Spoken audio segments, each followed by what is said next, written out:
Hey everyone, how you doing? This is Ahman Green, Green Bay Packers all-time leader in rushing, and you're watching Packers Total Access Live, your daily source for Packer content. Go Pack, go!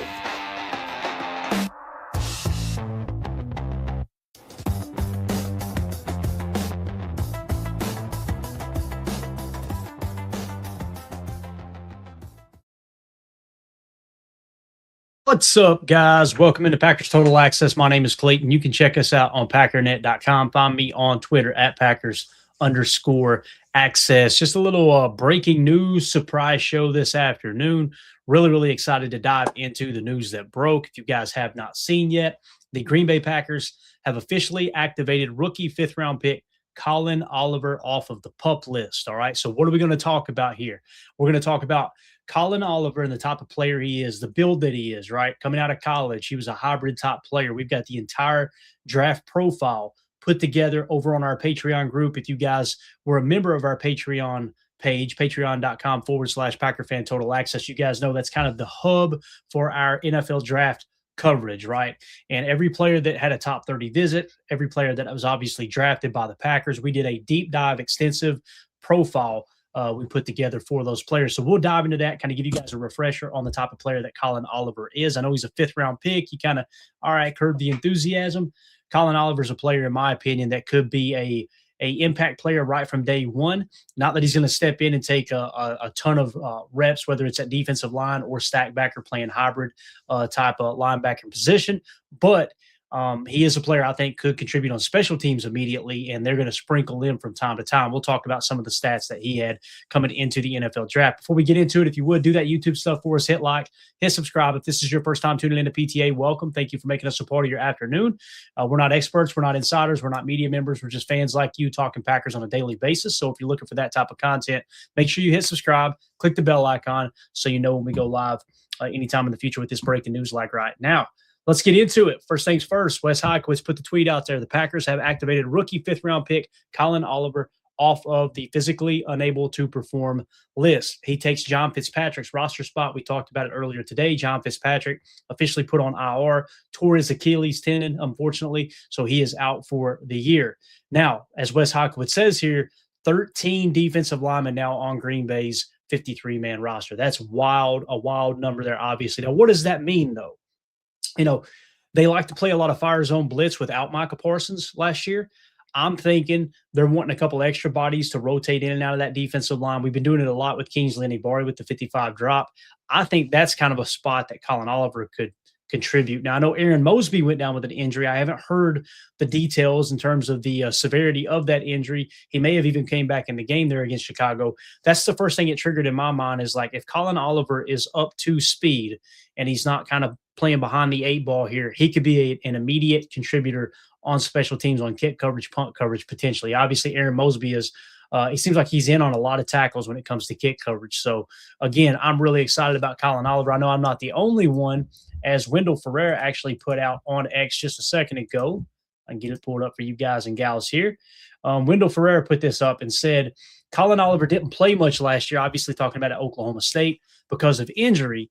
But when he did, he had a 31.8% pass rush win rate at Oklahoma State. That sounds like it's probably a PFF statistic, but nonetheless, Collin Oliver was a beast getting into the backfield. Now, we showed some of the tape, and we'll get into the full draft profile next.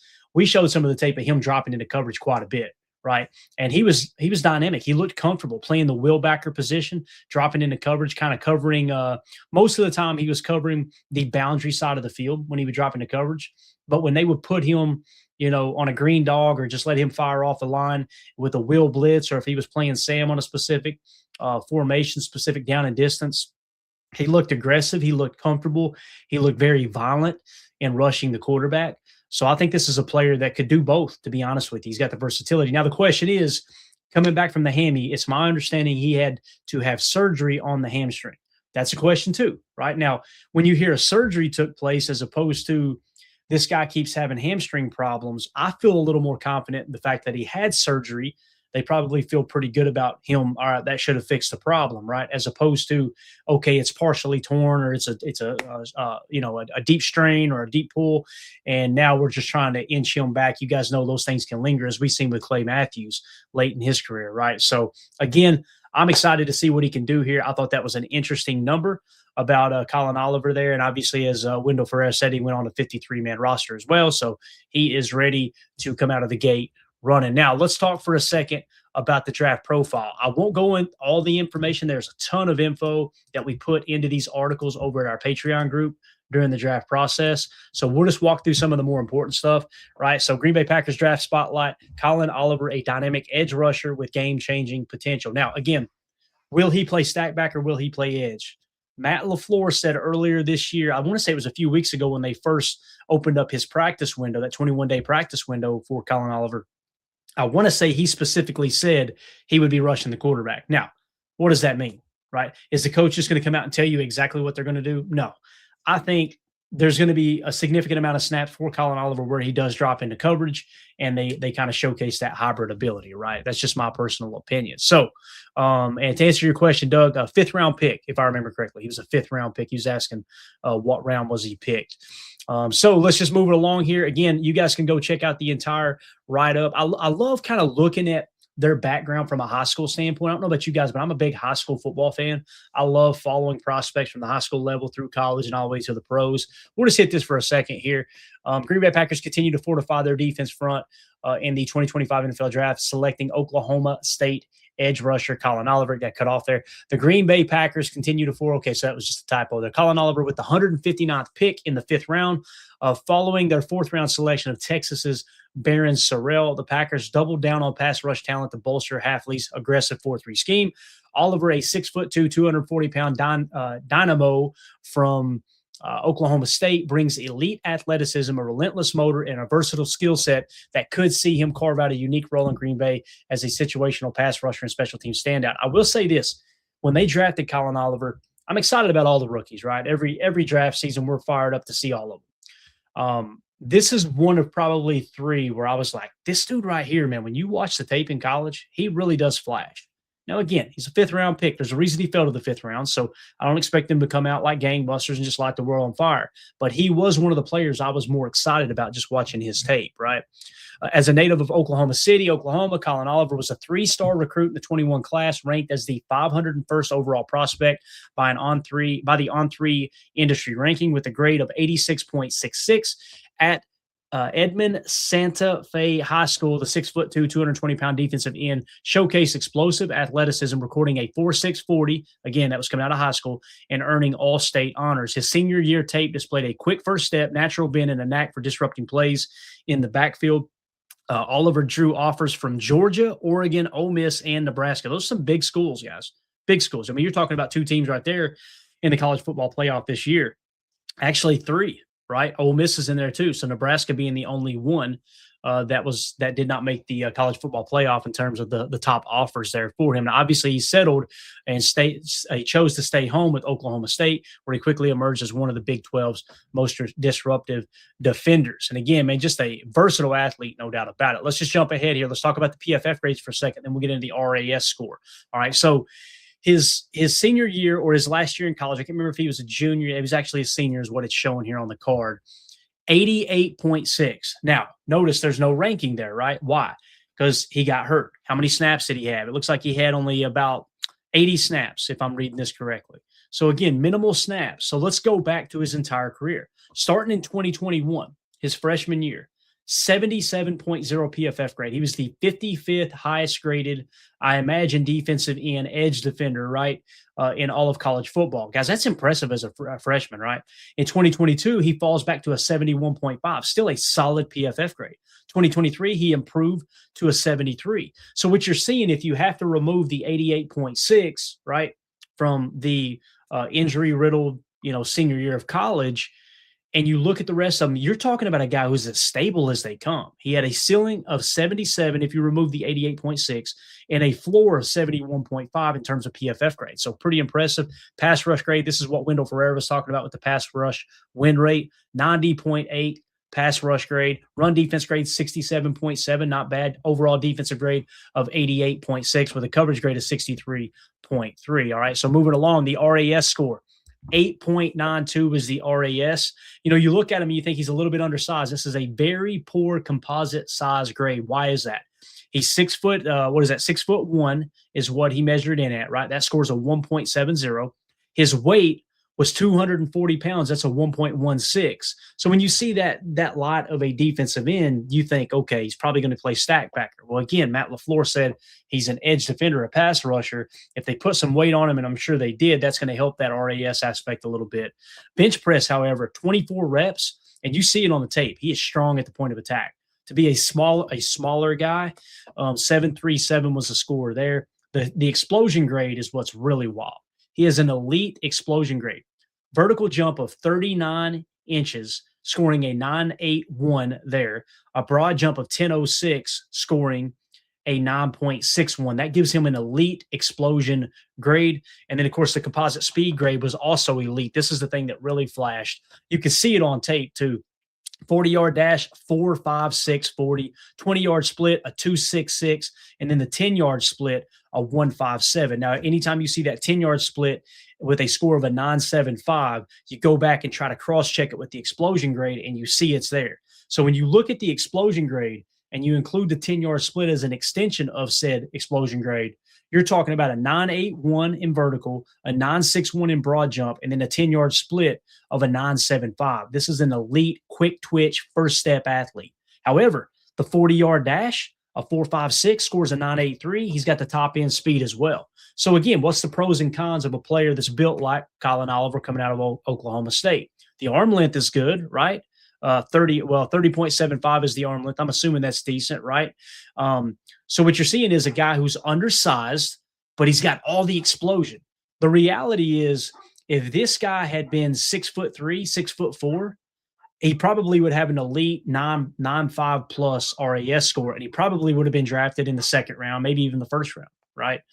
That's how impressive his RAS, his athletic ability truly is, right? Injury and character concerns. This is always important. I love diving into this in draft during draft coverage because I think sometimes this can determine whether the Packers will draft a player.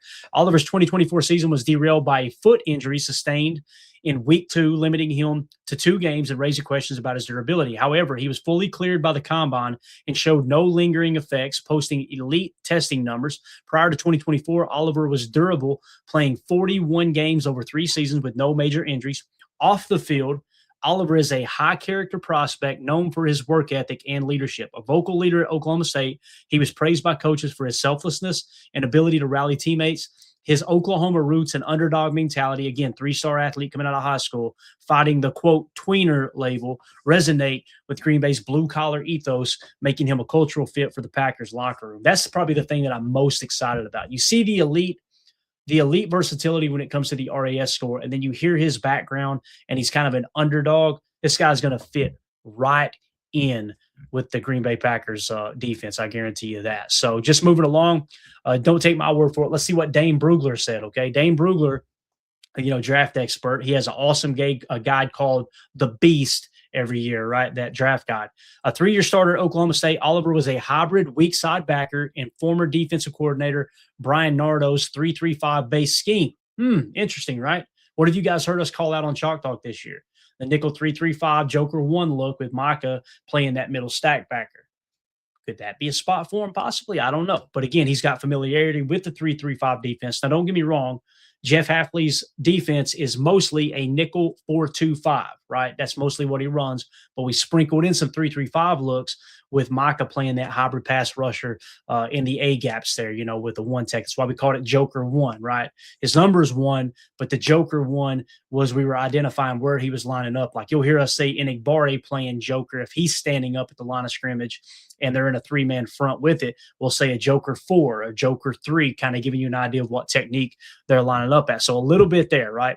A defensive end with his first 2 seasons in Stillwater. He moved to linebacker in the spring of 2023, although he was at his best when allowed to rush the pocket. He led the team in sacks his first 3 seasons and likely would have again in 2024 were it not for a season-ending foot injury. So again, Dane Brugler hands down sees him as a pass rusher, same as Matt LaFleur said earlier I think it was a couple weeks ago. With his short area burst and high energy, that matches the RAS, right? Oliver makes himself a fast, small target for blockers, and he plays with better force than expected for his size. Probably violent hands, right? Good punch at the point of attack. That goes back to the bench press as well, right? Violent hands.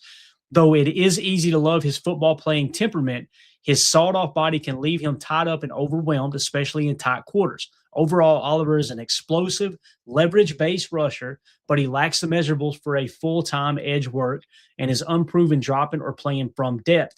He projects best as a nickel rusher with long-term potential as a developmental off-ball linebacker. So they're saying, listen, he can rush the quarterback on third downs, but he can also play off-ball.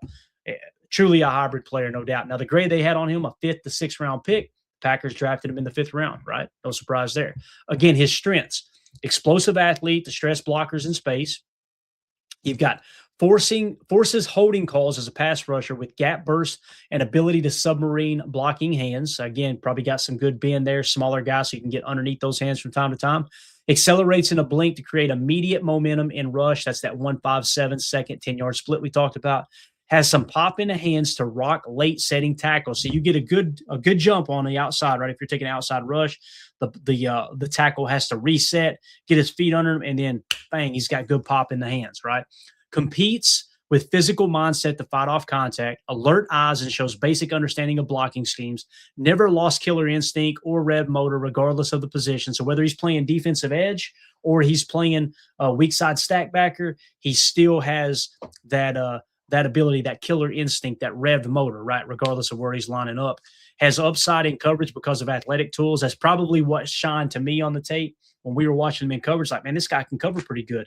I mean, he may not be able to read and recognize a play as quick as other players, like, wily veterans. But when you've got 4.5 40 speed and, more importantly, footwork, you can kind of make up for that lack of being able to diagnose the play, right? With that speed and athleticism. Says has upside in coverage because of the athletic tools and consistently found ways to be productive. He had 40.5 tackles for a loss in 43 career games. That's a pretty wild stat right there. I mean, he's almost averaging 1 tackle for loss in every game he played in. If you can give us half of that on the, in terms of, if he was a starting caliber player, if you could say, yeah, he's going to have a tackle for a loss every other game, that's pretty impressive for a 5th round pick, especially a rookie, right? We kind of talked a little bit about the background. Let's see here if there's anything else we want to hit just real quick, just gander up. You can see this is a pretty extensive report. Again, you guys make sure you go check it out in the Patreon group. If you're not a member of the Patreon group, it's the best way to support what we do here at PTA. It's patreon.com/Packer Fan Total Access. Let's just jump into this for just a couple minutes here. We got a few more minutes. Colin Oliver, who has 2 sisters, was born and raised in Oklahoma City with his parents, Marshall and Jewel, both athletes at Southwestern Oklahoma State in the early 1990s. His father was a defensive back on the football team. His mother played basketball. So both parents, good athletes, right? Oliver showed an interest in football from a young age, and his father signed him up for Pee Wee at the age of 6. He started out as a running back and played for the PCO Panthers throughout elementary school. After the family relocated to Edmond, Oklahoma, Oliver played for the Bulldogs and helped the team to an undefeated season and Pop Warner State title. At Summit Middle School, he moved to quarterback for a few seasons, but he missed playing defense and shifted to linebacker and wide receiver. That's pretty cool, man. Hey, you're going to be the star of the team, Colin. You're going to go in there and play quarterback. I kind of miss hitting people, knocking their heads off, right? That's the type of guy you're looking for sure. Oliver enrolled at Edmond Santa Fe High, where he was a 4-year varsity letterman. He played both sides of the ball as a freshman, defensive lineman, and tight end before deciding to focus on defense as a sophomore linebacker. He posted 56 tackles as a sophomore and was off to a strong start as a junior, had 33 tackles, 7 tackles for a loss, and an interception through 6 games. But he missed the second half of the 2019 season because of a bone contusion in his right knee. As a senior, Oliver led Santa Fe to a 10-3 record in the 2020 6A state championship game, lost to Jinx, it says here. He earned all-state honors and was named the Conference Defensive Player of the Year with 66 tackles, 17 tackles for a loss, 4 sacks, and 1 forced fumble. Oliver was also a standout track athlete, and as a sophomore, placed 3rd at the state championship in the high jump.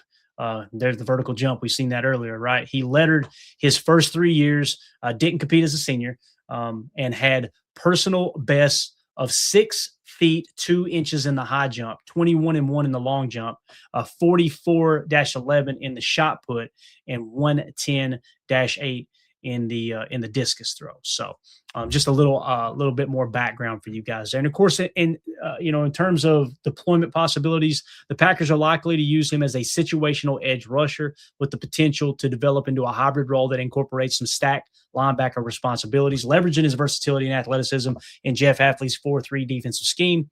Here's a breakdown of how they might deploy him. And we just went into some other stuff there, talking about the different sets and everything that Jeff Hafley uses. So again, man, Colin Oliver, he's a rookie. We got to take all that into consideration. How much will he play? I don't know. I think you'll immediately see him on special teams. And after reading that profile, you guys probably agree, right? Like when you look at how he's built, how fast he is, can't you just see him screaming down the sideline on kick and punt coverage? I mean, doesn't that just pop? I could just see that happening, right? Because he's got that 4.5 40 speed, right? He's got that great twitch, that first step. He's got good agility, all those things, right? They said he's a kind of a violent player. He's a very aggressive player, right? Somebody to just go down and blow up a blocker and look to make the tackle. That's what I'm most excited about out the gate. But who knows, man? We get to see some meaningful reps there. That with the fact that Brenton Cox Jr. is back. And by the way, Brenton Cox Jr. played great against Chicago. I want to say he was one of the higher scored players, I think in the top 5 of our defensive players in terms of PFF grade against Chicago the other night. This defensive line is starting to get bolstered a little bit. I know we lost Micah and that sucks, but you got these guys that are going to start to rotate in and get meaningful snaps. You never know when you got a late round stud until they get on the field, right? I think you're going to see Colin Oliver flash when he's out there. I definitely don't expect him to seem overwhelmed. I think at a minimum, you won't look up and go, that's a weak spot for us. That's just my personal opinion. So, with that being said, let us know in the comments. If you're watching this video back later, let us know in the comments, how do you feel about Colin Oliver? What kind of role do you think he'll play? How's he going to fit into this Jeff Hafley defense? I'm really, really excited to see what he can do. And who knows, man, maybe you use him in a spy set every now and again, right?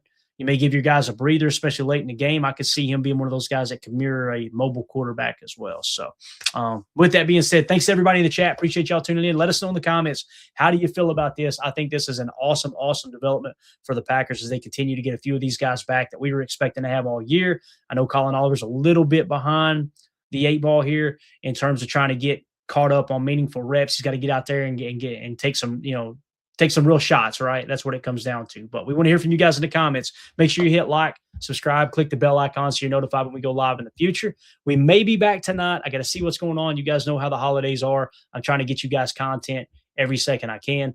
But we got people coming and going at the house. Mandy's been baking her ass off down there, making candy and everything else, trying to contribute to my obesity. And then we got to go to Kentucky tomorrow to see my family. So we're going to be in and out. I'm just going to try to go live every chance I get. But keep your eye on the channel.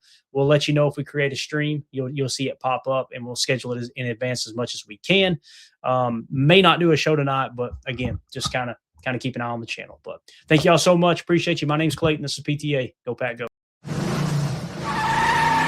There we go. Bye, guys.